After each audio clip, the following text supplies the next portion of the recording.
Hello, नमस्कार. Welcome to अर्थनीती. राज्यसेवा पूर्व परीक्षा या संदर्भात काल एक आपण व्हिडिओ पाहिला. तो करंट इकॉनॉमिक्सच्या अँगलने होता. कोणी पाहिलं नसेल तर आवर्जून बघून घ्या. आपल्याच अर्थनीतीच्या यूट्यूब चॅनल अवेलेबल आहे. त्यामध्ये बऱ्यापैकी मी आपल्या बजेट आणि इकॉनॉमिक सर्व्हे त्यात केंद्राचं आणि महाराष्ट्राचं या संदर्भात जे आपलं बुक आलेलं आहे त्याच्यामधली महत्त्वाची इन्फॉर्मेशन म्हणजे आता एकदम 11th आवरला तुम्हाला हे सगळं बुक वाचणं शक्य नाही आणि ते वाचलं पण नाही पाहिजे. त्यातला सिलेक्टेड एरिया कुठला होता जेणेकरून की आत्ता जसं कंबाईन पूर्व परीक्षेला जो प्रश्न येऊन गेला सप्तर्षीवर म्हणजे एकदम सिंपल साधा, तसाच मेजर आणि ब्रॉड एखाद्या एरियावर जर प्रश्न आलाच तर तो तुम्हाला जायला नकोय. त्या संदर्भात बुक आणि त्याच्याबद्दलची इन्फॉर्मेशन मी दिलेली आहे राज्यसेवा पूर्व परीक्षा संदर्भातील सिलेक्टिव्ह एरिया. आता आजचा जो व्हिडिओ आहे तो करंटच्या अँगलने नसून कोर कन्सेप्टच्या अँगलने आहे. तुम्ही जर बघितलात आपला राज्यसेवा पूर्व परीक्षेचा सिलेबस आयोगाने जो एक 2-3 ओळीमध्ये दिला आहे बस तेवढाच आहे. त्याच्यामधले कुठले कुठले मुद्दे आहेत आणि त्या मुद्द्यावरून किंवा पॉईंट्सवरून किंवा टॉपिकवरून आपल्याला एक्झॅक्टली कळत नाही की याच्यात नेमकं काय करायचं आहे आणि आयोग कुठल्या टॉपिकवर प्रश्न विचारेल म्हणजे त्या संदर्भातही टॉपिक वाईज लिस्ट मी दिलेली आहे. आपल्या अर्थनीतीवरच व्हिडिओ अवेलेबल आहे, तो पण बघा. राज्यसेवा पूर्व परीक्षा संदर्भातील पीओक्यू अनालिसिस आणि टॉपिक सेग्रिगेशन तो कोणी बघितला नसेल तर तोही आवर्जून बघून घ्या. तुम्हाला प्रत्येक टॉपिक तिथं पीओक्यूला जोडून दिलेला आहे. आता आजचा मुद्दा असा आहे ना की हा जो एरिया आहे आयोगाने दिलेला सिलेबस त्याच्यामध्ये काही पॉईंट्स मेन्शन केले आहेत बघा. इथं economic development, social development, sustainable development म्हणजे इथं कॉमन शब्द काय बघा हा वाला.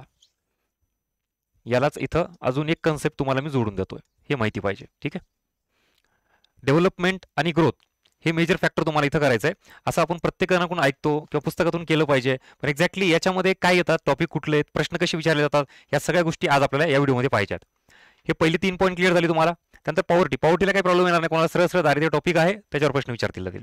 हां, आता इन्क्लुजन म्हणजे अजून कन्फ्युजनवाला हे 3 झाले आणि हा एक एक्झॅक्टली इन्क्लुजन म्हणजे काय आणि त्याच्यामध्ये काय येतं हे आपल्याला पाहिजे. पुढे डेमोग्राफिक्स सेम, परत कन्फ्युजन.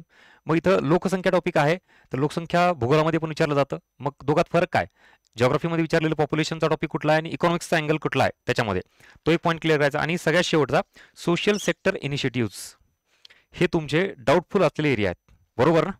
म्हणजे मला जेवढं तुमच्याकडून जे काही इनपुट्स आलेत त्याच्यावरून लक्षात आले की मला हे डिकोड केलं पाहिजे असं मला वाटतंय.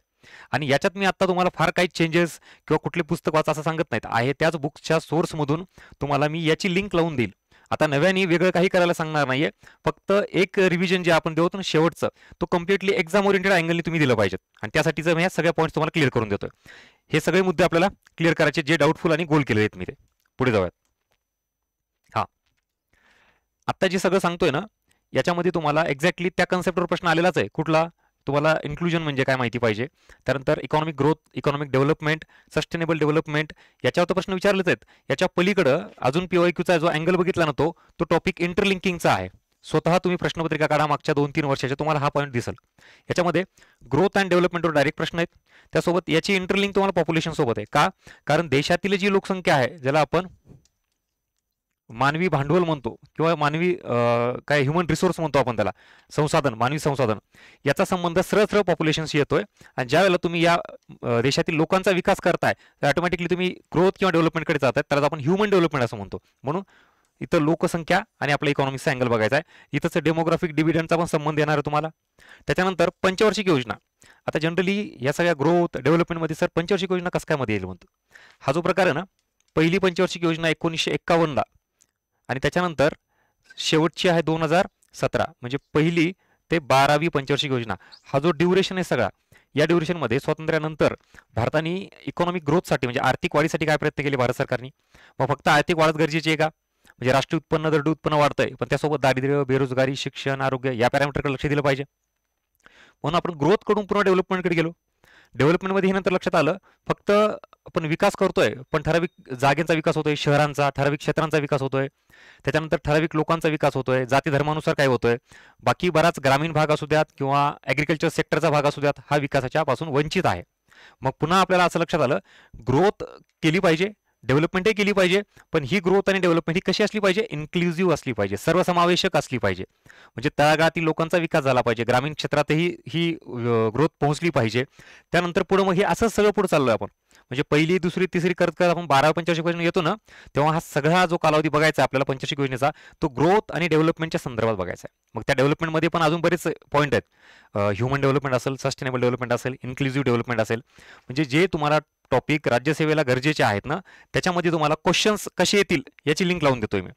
पहिला कोर टॉपिक झाला त्या कन्सेप्टवर पॉप्युलेशन सोबत लिंक लावून देतोय आणि पंचवार्षिक योजना कदाचित तुम्ही अशा अँगलनी विचार केला नाही, सेपरेटली पंचवार्षिक योजना करताय, पण तुम्हाला जर प्रश्नांचं स्वरूप बघितलं असेल ना तर ग्रोथ आणि डेव्हलपमेंटला धरून पंचवार्षिक योजनेवर प्रश्न आहेत.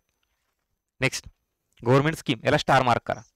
आता आपण अभ्यास करताना राज्यसभेला म्हणतो की देशले सरांचा पार्ट 2 वापरला पाहिजे, त्याच्यावर मेजर फोकस केला पाहिजे, बिलकुल. पण पार्ट 1 मध्ये जे काही कोर एरिया दिले, टॉपिक दिले, तेही गरजेचे आहेत. आता पार्ट 2 करताना तिथं सगळ्या स्कीम या तुम्ही स्टार्ट टू एंड जर करत बसलात तर तुम्ही याचा अर्थ राज्यसेवा मेन्सचा पेपर 3 याच्या HRD करताय, हे लक्षात ठेवा. मग आपण पूर्व परीक्षा देतोय की मुख्य परीक्षा देतोय? प्रिलिम देतोय.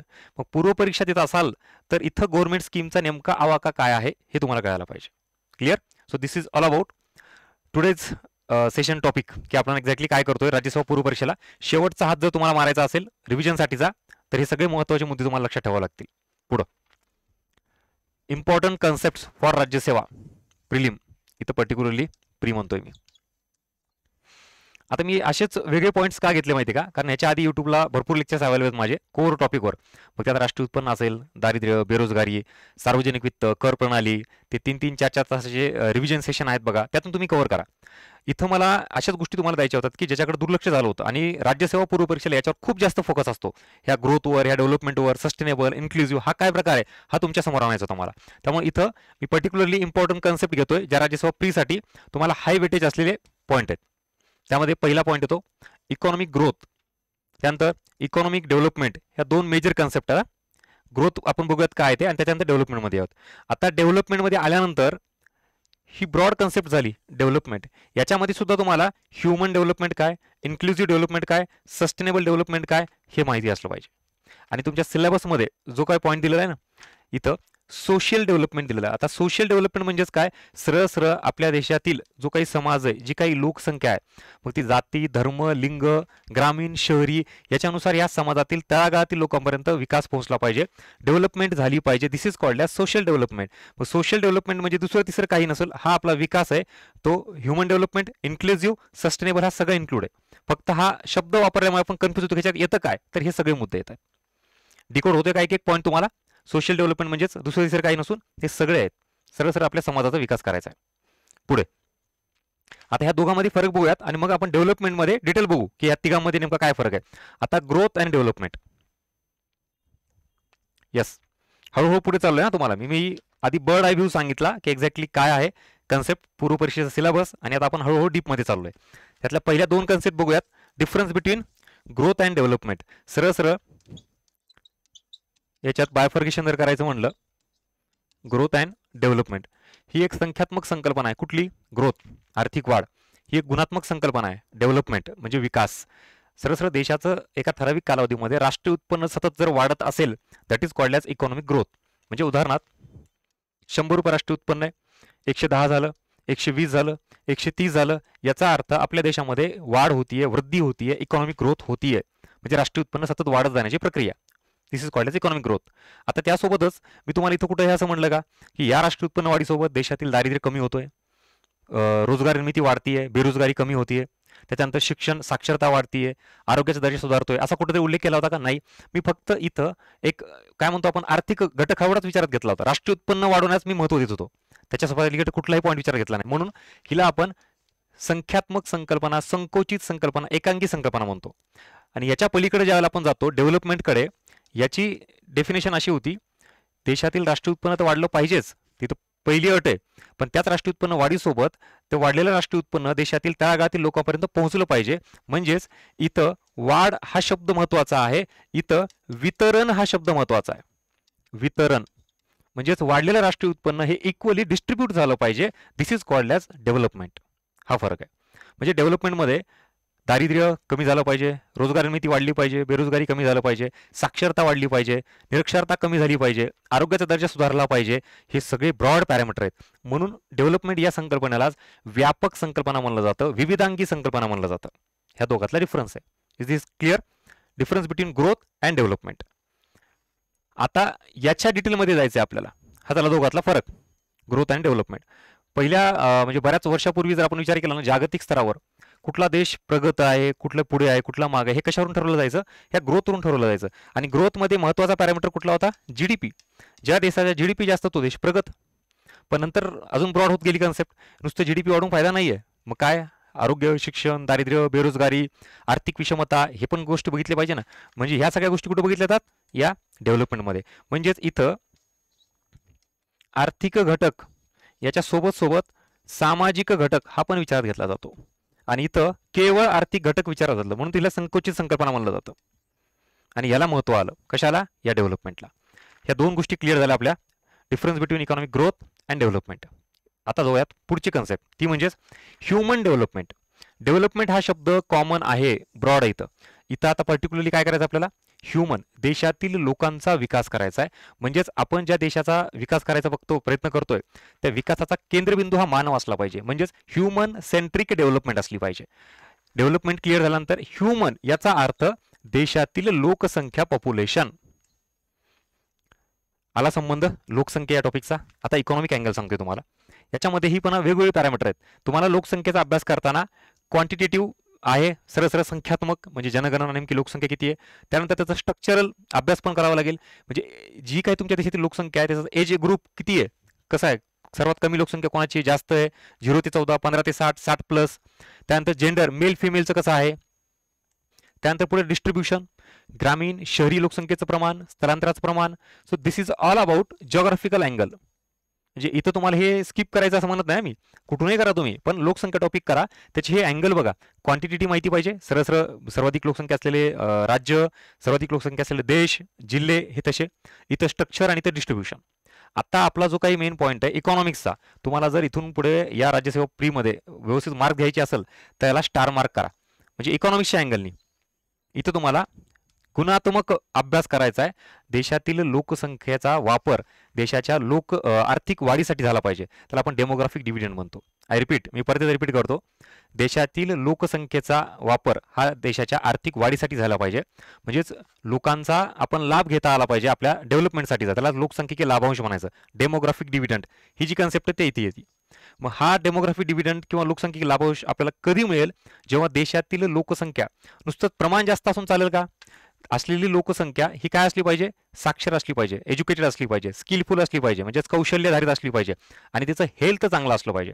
म्हणजेच हेल्थ, एज्युकेशन आणि स्किल हे असे महत्त्वाचे पॅरामीटर जर तुम्ही देशातील लोकसंख्येला दिलात तर बिलकुल ती सगळी इकॉनॉमीमध्ये कॉन्ट्रीब्यूट करेल आणि आपल्या देशाचा आर्थिक विकास होईल. आणि म्हणूनच आपण त्याला म्हणतो की लोकसंख्येचे लाभांश मिळाला, हा सगळा प्रकार आहे. मग इथं गुणात्मक बदल करायचा आहे आपल्याला. गुणात्मक बदल कोणामध्ये, लोकसंख्येमध्ये. म्हणजेच काय करायचंय, एम्पॉवरमेंट करायची, एम्पॉवर त्याला आपण सक्षमीकरण म्हणतोय. प्रोडक्टिव्हिटी वाढवायची आहे कोणाची, देशातील लोकसंख्येची. कॅपेबिलिटी वाढवायची आहे, त्यांची क्षमता वाढवायची आहे. हे सगळं कशामुळे पॉसिबल होईल, जेव्हा हेल्थ, एज्युकेशन, स्किल दिल्यानंतर. तुम्ही बघा आपल्या देशातील तरुण लोकसंख्या आहे पण ती अनएज्युकेटेड आहे, तर काही इकॉनॉमीमध्ये कॉन्ट्रीब्यूट करेल का, नाहीच. पण जर एज्युकेशन आणि स्किल दिलं तर ऑब्व्हियसली त्यांची इफिशियन्सी वाढते, प्रोडक्टिव्हिटी वाढते, काम करण्याची क्षमता वाढते. आणि ह्या सगळ्या गोष्टी वाढल्यामुळे देशाच्या विकासाला त्याला हातभार लागतो. म्हणून प्रोडक्टिव्हिटी, कॅपेबिलिटी, एम्पॉवरमेंट जर करायचं असेल तर हे 3 फॅक्टर महत्त्वाचे आहेत.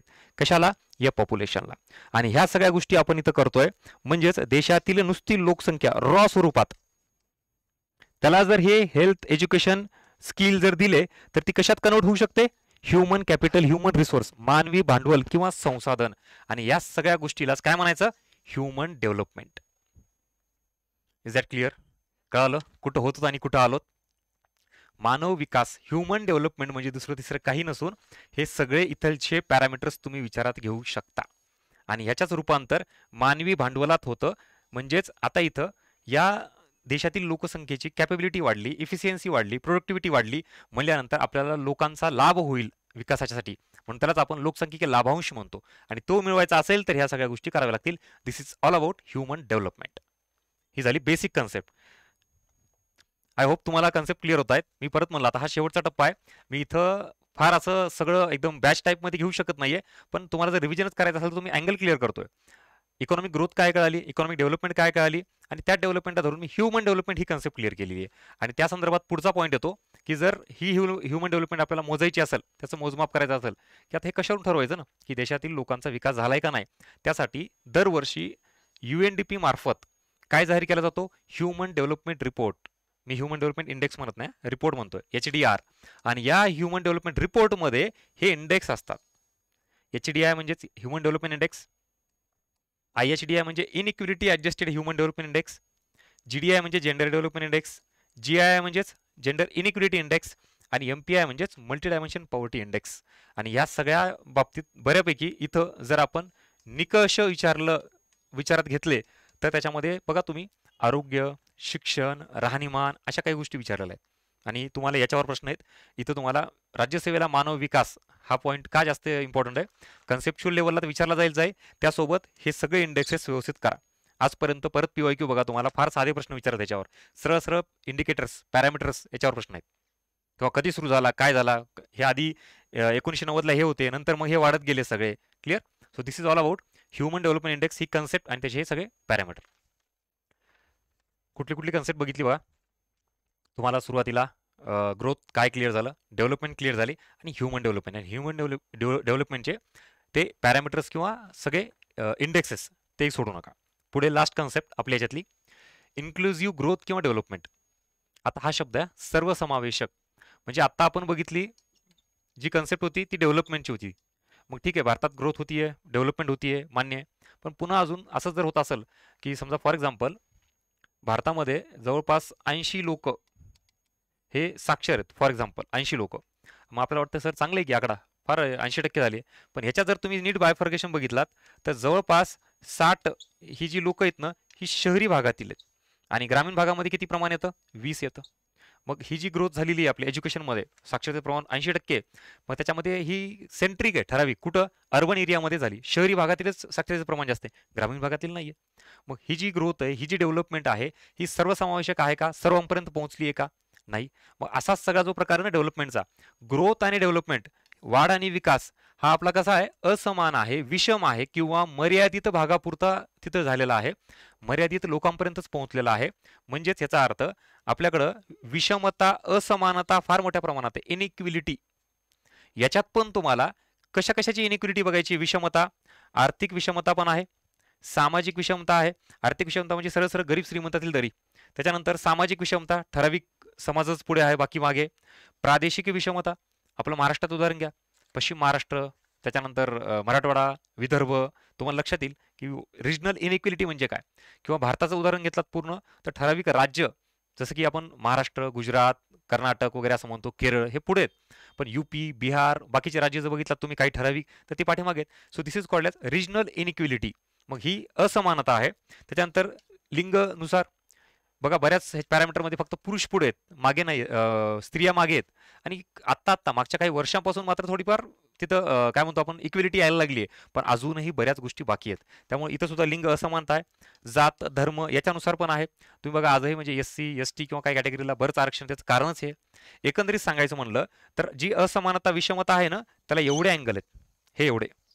आणि मग आपण जे म्हणतो ना ग्रोथ आणि डेव्हलपमेंट आहे, ही अशी नसली पाहिजे की ठराविक लोकांना जाती धर्मानुसार किंवा फक्त शहरी भागामध्येच आहे असं कुठलंही न करता सर्वसमावेशक ही वाढ आणि विकास असली पाहिजे. That is called as inclusive growth or development. सर्वसमावेशक वाढ आणि विकास हे आपल्याला करायचं आहे. आणि विकास हा सर्वसमावेशकच झाला पाहिजे. अदरवाईज नुसती डेव्हलपमेंट ग्रोथ आपली दिसतीये कुठं? त्या GDP मध्ये, पर कॅपिटा इन्कममध्ये. पण खरंच सगळ्यांपर्यंत तेवढं वाढलंय का? आपलं जे पर कॅपिटा इन्कम आपण बघतोय लाखात आहे, मग तेवढं खरंच सगळ्यांचं उत्पन्न आहे का? नाहीये. त्यामुळे सर्वसमावेशकतेला खूप महत्त्व आलंय. आता तुम्ही जागतिक स्तरावर तुम्हाला मी उदाहरण सांगितलं की सुरुवातीला फक्त GDP संदर्भात आपण काउंट करायचो देशाची प्रगती, त्याच्यानंतर पुन्हा डेव्हलपमेंट ही कन्सेप्ट आली, आता सस्टेनेबल डेव्हलपमेंट पण येते. तसंच भारताबाबत जर विचार करायचा झालं तर स्वातंत्र्यापासून जसं पुढे गेलोत ना आपण, तसं सुरुवातीला ह्या गोष्टी आल्या नव्हत्या सर्वसमावेशकता. फक्त आपल्याला ग्रोथ करायची होती, ट्रिकल डाऊन थेरी ही कन्सेप्ट होती बघा. नंतर असं लक्षात आलं की आपण नुसती वाढ करतोय पण ती तळागाळापर्यंत पोहोचत नाहीये आणि म्हणून आपण डेव्हलपमेंटकडे शिफ्ट झालोय.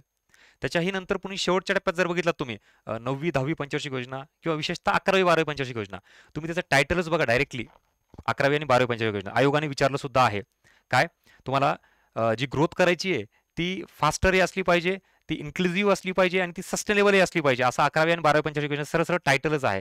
म्हणजे सर्वसमावेशक याला आपण फार जास्त आता फोकस करतोय.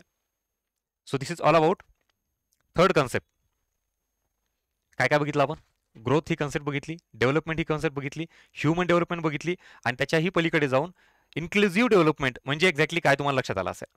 आता पुढचा पॉईंट आहे, जर आपल्याला ही इन्क्लुझिव्ह डेव्हलपमेंट करायची असेल, सर्वसमावेशक वाढ ह्याच्यातच आता इन्क्लुझिव्ह डेव्हलपमेंटमध्ये, तर काय करावं लागेल सरकारला?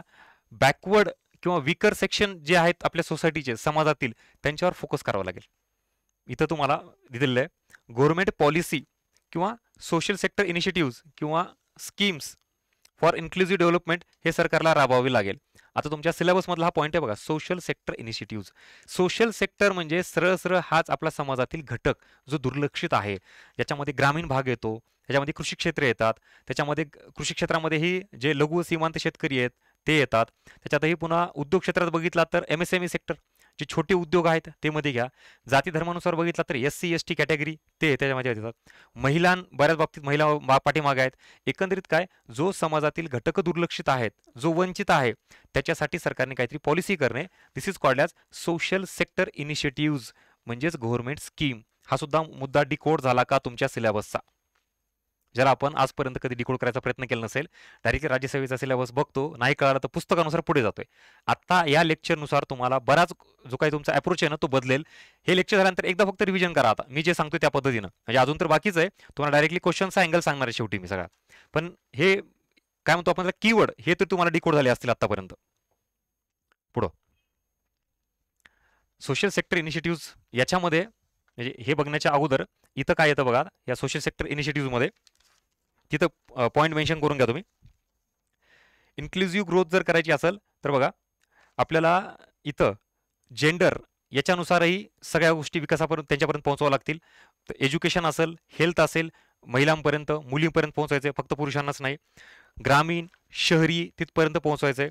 त्याच्यानंतर SC ST किंवा कुठल्याही अशा काही कॅटेगरी असतील, या सगळ्यापर्यंत पोहोचायचं, त्याला आपण इन्क्लुझिव्ह ग्रोथ म्हणतो. त्याच्यासाठीचे हे सगळे इनिशिएटिव्ह सरकारने राबवणं अपेक्षित आहे. आणि त्या इनिशिएटिव्हमध्ये काय येतात? रूरल डेव्हलपमेंट, ॲग्रिकल्चर डेव्हलपमेंट हा मुद्दा येतो. आता तुम्ही मला सर मग आपल्या पूर्वपरीक्षेला कृषी आहे का? सो एक्झॅक्टली कृषीचा हा अँगल आहे. आपल्याला डेव्हलपमेंट करायची, इन्क्लुझिव्ह डेव्हलपमेंट करायची आहे. भारतामध्ये ठराविक क्षेत्रच ग्रोथ होत आहेत. मग ॲग्रिकल्चर सेक्टरवर फार मोठी लोकसंख्या आहे. आजही भारतामध्ये ग्रामीण भागात राहण्याचं प्रमाण जास्त आहे.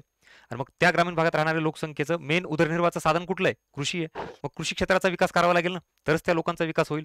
मग त्या संदर्भात सरकारचे इनिशिएटिव्ह, मग वेगवेगळ्या स्कीम्स असतील. आपलं जे बजेटचं पुस्तक आहे ना, मी काल तुम्हाला सांगितलं की ते आत्ता पुस्तक आलंय, त्याचा थोडा जो काही फायदा होईल ना तुम्हाला, तो आवर्जून घ्या. त्याच्यामध्ये जे काही महाराष्ट्र बजेट आणि केंद्राच्या बजेटमध्ये पर्टिक्युलरली ॲग्रिकल्चर सेक्टर टार्गेट केलेलं आहे, तो तुम्हाला या अँगलनी ते कव्हर होईल. त्याच्यामधले जे इनिशिएटिव्ह आहेत, ज्या गव्हर्नमेंट स्कीम असतील त्या ॲग्रिकल्चर डेव्हलपमेंटसाठी. नंतर वुमन एम्पॉवरमेंट, सेम महिला सक्षमीकरणासाठी परत बजेट आणि सर्वेमध्ये किंवा इतर काही इनिशिएटिव्ह सरकारने घेतले असतील, ते तुम्हाला परीक्षेला येऊ शकतील. त्यानंतर एज्युकेशन, स्किल आणि हेल्थ या संदर्भातील स्कीम.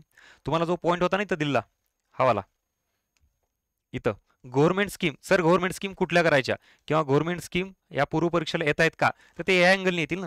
ॲग्रिकल्चर डेव्हलपमेंट करायची, त्यासाठीच्या स्कीम, वुमन एम्पॉवरमेंटच्या स्कीम, त्यानंतर हेल्थ, एज्युकेशन आणि स्किल डेव्हलपमेंटच्या स्कीम. पुढे फायनान्शियल इन्क्लुजन, म्हणजे काय होतंय, समाजातील बराच घटक हा या आर्थिक विकासाच्या प्रक्रियेपासून वंचित राहिलेला आहे. मग त्यांच्यापर्यंत बँकिंग सुविधा पोहोचवणं, कर्जाची सुविधा पोहोचवणं, त्यांना ठेवी ठेवता याव्यात अशा काही सुविधा निर्माण करणं, सरळ सरळ बँकिंग सुविधा तळागाळातील लोकांपर्यंत पोहोचवणं, this is called as financial inclusion. So हा सुद्धा पार्ट आहे आपला सर्वसमावेशक विकासाचा. मग या संदर्भातील असलेल्या योजना आहेत त्याही तुम्हाला विचारलेल्या आहेत, लक्षात ठेवा. पुढे रोजगार निर्मिती करणे, दारिद्र्य निर्मूलन करणे. परत स्वातंत्र्यापासून जो पुढे आपण बघितलात पंचवार्षिक योजनेमध्ये तुम्हाला ह्या योजना आहेत ना, काय MG नरेगापासून घ्या अजून कुठल्याही, त्या योजना इथं तुम्हाला बघायच्यात, रोजगार निर्मितीच्या आणि दारिद्र्य निर्मूलनाच्या.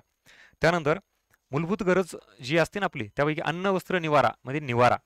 मग आता निवारामध्येही इंदिरा आवास योजनापासून ते अजून बऱ्याच काही ज्या आवास योजना आहेत त्या तुम्हाला इथं विचारल्या जाऊ शकतील. बिकॉज ऑफ आपल्याला डेव्हलपमेंट करायची, आणि ती डेव्हलपमेंट कसली? इन्क्लुझिव्ह डेव्हलपमेंट, तळागाळातील लोकांपर्यंत पोहोचवायचं आहे. त्यासाठी हा सगळ्या प्रकारे सरकारचा इनिशिएटिव्हचा, ज्याला आपण सोशल सेक्टर इनिशिएटिव्ह म्हणून तो कीवर्ड दिला होता बघा.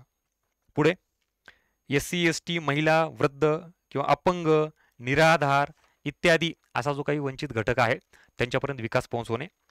रिजनल डेव्हलपमेंट करणे. रिजनल डेव्हलपमेंटमध्ये परत जो मागास विकास आहे, आता नॉर्थ ईस्ट जो भाग आहे आपला बघा, त्याच्यासाठी बऱ्याच योजना सरकारने सुरू केल्यात. का?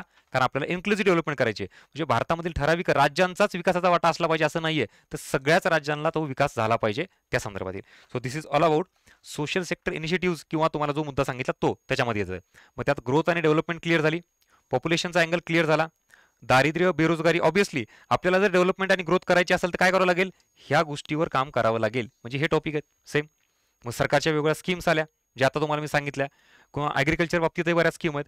पंचवार्षिक योजना हा टॉपिक बघा, त्याच्यामध्ये तुम्हाला स्कीम लक्षात येतील, त्याच इथे तुम्हाला इनडायरेक्टली कामाला येतील. पंचवार्षिक योजना आत्ता जे म्हणलं तुम्हाला तो आला. हा सगळा 12 पंचवार्षिक योजनेचा आढावा घ्यायचा आहे. आणि फायनली गव्हर्नमेंट स्कीम नवीन असलेल्या त्या पण आणि जुन्या पण तुम्हाला करणं अपेक्षित आहे. हां, आणि बाकी आता ह्या पुस्तकाबद्दल तुम्हाला ह्या गोष्टींचा जो फायदा होईल ना, इथं बघा, हे हे करंटचे 7 प्रायोरिटीज आहेत. इथं त्यातलं पहिलंच प्रायोरिटीज आहे ना, बघा आता हे इथं पहिली प्रायोरिटी काय? सर्वसमावेशक विकास. आणि आत्ता आपण इतके काय खेळलो? इथं परत बघा, दुसरं काय? रिचिंग द लास्ट माइल्स, शेवटच्या घटकापर्यंत विकास. म्हणजे काय आलं? ऑब्व्हियसली तेच आलं ना. म्हणजे याबाबत हे पुस्तक किंवा प्रमोशन हे तर आहेच बिलकुल आणि करणारच, त्याबद्दल नाही आहे. ज्याला काय वाटत असेल वेळ चालला आहे प्रमोशन, बिलकुल व्हिडिओ बंद करा, काय हरकत नाही. पण या पुस्तकामध्ये तुम्हाला डायरेक्टली घेऊन पहिल्या पानापासून शेवटच्या पानापर्यंत वाचा असं नाहीच आहे. पण ही क्लिअर क्लिअर लिंक होतीये. तुम्ही सिलेबस बघा, आयोगाचे प्रश्न बघा, आणि जर याच्यातून मी म्हणून कालही तुम्हाला एक 3-4 तास जरी दिलात याच्यातले, आणि सगळे 124 पानं वाचायची गरज नाहीये, 50-60 पानं तुमच्यात ओव्हरलुक जरी केलात, 3-4 तास दिला, एखादा प्रश्न जरी आलाच तर हातचा प्रश्न नकोय का तुम्हाला? या सगळ्या डेव्हलपमेंटच्या, ग्रोथच्या, इन्क्लुझिव्ह डेव्हलपमेंटच्या गोष्टी या बजेटमध्ये जर मेन्शन केलेल्या आहेत तर आपल्याला घ्यायला का नको आहेत? हे बघा. परत आता युवा शक्ती. आता युवा शक्ती म्हणजेच काय? डेमोग्राफिक डिव्हिडंट, लोकसंख्या, पॉप्युलेशन तुम्हाला जी सांगितली ती. त्याच्यानंतर आता आर्थिक क्षेत्र, फायनान्शियल सेक्टर, ज्याला आपण इन्क्लुजनमध्ये टाकू शकतो फायनान्शियल. आता हरित वाढ, ग्रीन ग्रोथ, म्हणजे तिथं सस्टेनेबल डेव्हलपमेंट. आता तो एक मुद्दा आहे. एकूण ग्रोथ डेव्हलपमेंट बघितली, ह्युमन डेव्हलपमेंट बघितली, त्याच्यानंतर इन्क्लुझिव्ह डेव्हलपमेंट बघितली. सस्टेनेबल डेव्हलपमेंट म्हणजे काय? तुम्ही ज्या गोष्टी करताय डेव्हलपमेंटसाठी, तर त्याच्यानंतर पर्यावरणाला काही धोका पोहोचवू नये. तुम्ही केलेला विकास हा हरित विकास असला पाहिजे, पर्यावरणपूरक असला पाहिजे, जेणेकरून तो लॉंग टर्म टिकल. त्याला आपण सस्टेनेबल डेव्हलपमेंट म्हणतो. आणि त्या सस्टेनेबल डेव्हलपमेंटसाठी तुम्हाला MDG, SDG असं आयोगाने कितीतरी वेळा विचारलेलं आहे. आत्ता मागचे प्रश्न बघा, सरळ सरळ एकाच प्रश्नपत्रिकेमध्ये 2 प्रश्न आहेत, एक MDG वर आणि एक SDG वर. मग का सोडायचा तो शाश्वत विकासावाला प्रश्न? पुन्हा हे अनलिझिंग द पोटेन्शियल, क्षमता विस्तार, प्रोडक्टिव्हिटी वाढणं, क्षमता वाढवणं, आणि इन्फ्रास्ट्रक्चर किंवा गुंतवणूक. हा म्हणजे बघा, तुम्ही या सप्तर्षीपैकी 4 ते 5 ह्या आपल्या सगळ्या पुन्हा डेव्हलपमेंट या कन्सेप्टवर येतात, इन्क्लुझिव्ह डेव्हलपमेंटवर येतात, ह्युमन डेव्हलपमेंटवर येतात, सस्टेनेबल डेव्हलपमेंटवर येतात. आणि याच्या परत गोष्टी डिटेलमध्ये तुम्हाला मी पुढे दिलेल्या आहेत या आपल्या पुस्तकामध्ये. बाकी हे तर कोर बजेटचा पार्ट झाला, पण कन्सेप्टला लिंक असलेल्या पण बऱ्याच गोष्टी तुम्हाला ह्याच्यात दिलेल्या आहेत. हा पुन्हा सगळा स्टॅटिस्टिकल डेटा. या बजेटच्या याच्यामध्ये ना, बेसिक कन्सेप्ट ज्या आत्ता आपण बघितल्यात त्या संदर्भातील इनिशिएटिव्ज, नवीन स्कीम, ह्या सगळ्या दिलेल्या आहेत त्याच्यामध्ये. याच्या व्यतिरिक्त तुम्हाला जो फॅक्च्युअल डेटा लागतो, फॅक्ट्स, तो पण कुठला? करंट ओरिएंटेड, तो पण या बुकमध्ये सगळा दिलेला आहे. मग त्या तुटीच्या संकल्पना असतील, परकीय व्यापाराबाबत असेल, आयात निर्यात, FDI किंवा इतर अजून बऱ्याच काही गोष्टी असतील, ते सगळं मेन्शन केलेलं आहे. ह्याच्यामध्ये महाराष्ट्राचं बजेट, महाराष्ट्राचे आर्थिक पाणी अहवाल, केंद्राचं बजेट आणि केंद्राचे आर्थिक पाणी अहवाल, अशा सगळ्या गोष्टी दिलेल्या आहेत. So this is all about today's lecture. I hope so की तुम्हाला थोडा तरी एक नवीन अप्रोच मिळाला आहे. राज्यसेवा पूर्व परीक्षेसाठी किती कन्सेप्ट महत्त्वाचे आहेत त्या मी इथे घ्यायचा प्रयत्न केला आहे. आता याच्या व्यतिरिक्त अजून काही असेल तर तुम्ही कमेंट बॉक्समध्ये मेन्शन करा, कारण आता शेवटचा टप्पा राहिलेला आहे. आपलं जे 1 डे रिव्हिजनचा प्लॅन होता ना, तो पुस्तकामुळे मला घेता आला नाही, कारण त्यात फार वेळ गेला. आता पुस्तक सगळं तयार करून ते करेक्शन करून मार्केटमध्ये आणणं, याच्यात फार जास्त वेळ गेला. त्यामुळं जेवढं शक्य होईल तेवढं मी इनपुट्स टेलिग्रामवर पण देतोय. अर्थनीतीचं टेलिग्राम चॅनल जॉईन केलं नसेल तर नक्की करून घ्या. म्हणजे इथं व्हिडिओज घेतला पाहिजे आणि आता लेक्चर्स घेऊन पुढे गेलं पाहिजे असं काही नाही. तिथे मी तुम्हाला इनपुट्स देईल. बाकी मागच्याही व्हिडिओमध्ये मी दिला होता, आत्ताही तुम्हाला नंबर देईल. काही तुम्हाला डाऊट असेल तर याच्यावर फोन करू शकता. आणि टेलिग्राम चॅनल आहे आपलं, अर्थनीती टेलिग्राम चॅनल आहे, त्याच्यामध्ये तुम्हाला बरेच इनपुट्स मिळतील. ठीक आहे. सो याच पद्धतीने आता एक रिव्हिजन शेवटचं जे काय असेल इकॉनॉमिक्सवर नक्की करा, याचा फायदा होईल तुम्हाला. बाकी भेटू पुढच्या व्हिडिओमध्ये. Thank you so much.